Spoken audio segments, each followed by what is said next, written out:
كمان معاهم التموين، معاهم التموين عشان يأكلوا ويشربوا.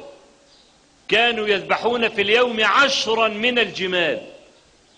طب الصحابة طالعين قال لك هناخد العير وهي مليانة تمر وشايلة تمر وبتاع كده، هناكل من العير، فواخدين معاهم شوالين كده ولا شوال تمر، ما مش عاملين حسابهم ان في حرب.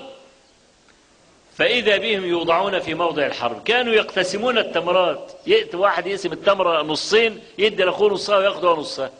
يعني ما فيش تموين، ما فيش سلاح، لا يوجد أي أهبة ولا عدة للحرب. النبي عليه الصلاة والسلام عمل إيه؟ دعا. عشان أنا بقول لك أقوى سلاح هو الدعاء. لا تستهينوا بالدعاء أبدا. رفع النبي صلى الله عليه وسلم يديه وبالغ في رفع يديه حتى سقط برده عن منكبيه من شدة استغاثته بربه.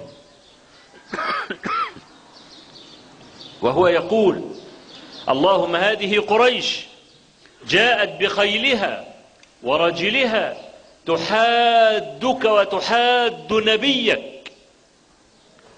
ثم نظر إلى أصحابه وقال: اللهم إنهم عالة فاحملهم، اللهم إنهم جياع فأطعمهم، اللهم إنهم عراة فاكسهم، اللهم أنت أهلك هذه العصابة لا تعبد في الأرض.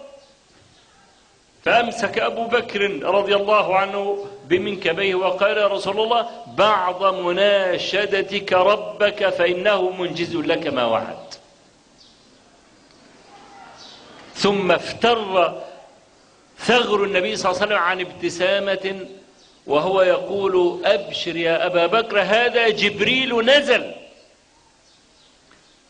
معتجرا عمامته راكبا فرسه عليه النقع في التراب، إذ يوحي ربك إلى الملائكة أني معكم فثبتوا الذين آمنوا سألقي في قلوب الذين كفروا الرعب. فلا تستهن إطلاقا بالدعاء أبدا.